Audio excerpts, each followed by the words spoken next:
সুপ্রিয় দর্শক আসসালামু আলাইকুম, কেমন আছেন আপনারা? নিশ্চয়ই ভালো আছেন। আজকের ভিডিওতে আপনাদের সবাইকে স্বাগত জানাচ্ছি।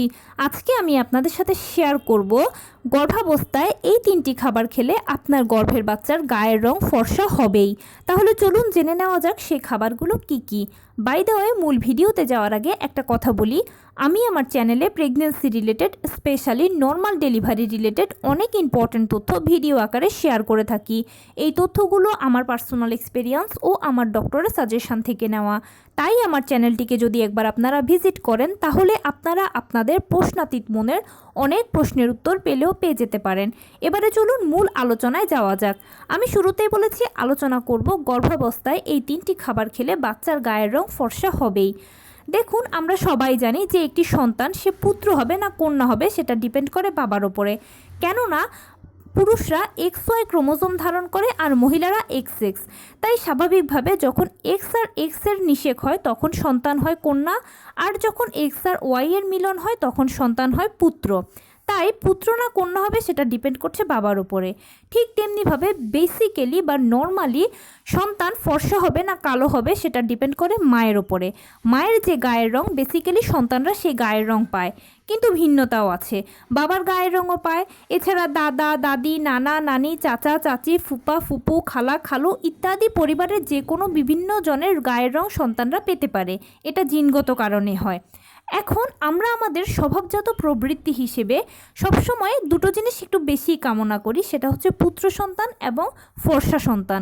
সন্তান পুত্র হবে না কন্যা হবে সেটা তো নির্ভর করবে বাবার উপরে, কিন্তু সন্তান ফর্সা হবে না কালো হবে সেটা অনেকটা আপনি চেষ্টাও করতে পারেন। কিভাবে চেষ্টা করবেন? এই 3টি খাবার খেয়ে। গবেষণায় অনেক সময় প্রমাণিত হয়েছে যে এই 3টি খাবার বাচ্চার গায়ের রঙকে ফর্সা করতে সহায়তা করে। অনেক সম্ভাবনাই রয়েছে। এবারে বলছি সেই 3টি খাবার কি। প্রথমেই হচ্ছে দুধে জাফরান বা হলুদ মিশিয়ে খাওয়া। আমরা সবাই তো গর্ভাবস্থায় দুধ খাই এবং দুধ খাওয়া উচিত, এটা নিয়ে কোনো কম্প্রোমাইজ চলবে না। তবে দুধের সাথে যদি একটু জাফরান বা একটু হলুদের গুঁড়ো মিশিয়ে খেতে পারেন তখন সেক্ষেত্রে এটা আরও বেশি ভালো হবে এবং বাচ্চার গায়ের রঙকে ফর্সা করতে পারে। দ্বিতীয় যে খাবার বলবো সেটা হচ্ছে ডাবের পানি।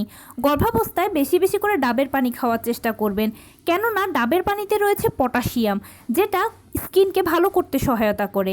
তৃতীয় যে ফলটা বলবো সেটা হচ্ছে কলা। গর্ভাবস্থায় কলা বেশি বেশি করে খাবেন। সবরি কলা, চিনি চাম্পা কলা, বারোয়ারি কলা, সাগর কলা, যেটাই যে সময় হাতের কাছে পাবেন সেটাই বেশি বেশি করে গ্রহণ করবেন, কেননা কলাতেও রয়েছে প্রচুর পটাশিয়াম। কলার পটাশিয়াম বাচ্চার স্কিনকে ভালো করতে সহায়তা করে। এছাড়া নর্মাল ডেলিভারি যদি চান তাহলে তো অবশ্যই কলা বেশি বেশি খাবেন, কেননা নর্মাল ডেলিভারিতে কলা অত্যন্ত সহায়ক। কলা আপনাকে পর্যাপ্ত পরিমাণে শক্তি যোগাবে এবং সেই শক্তিকে শরীরে ধরে রাখতেও সহায়তা করবে। তাই গর্ভাবস্থায় এই খাবারগুলো যদি নিয়মিত গ্রহণ করতে পারেন তাহলে আপনার বাচ্চার গায়ের রং ফর্সা হওয়ার একটা বড় সম্ভাবনা আছে। এবারে প্রশ্ন হচ্ছে কখন থেকে গ্রহণ করব।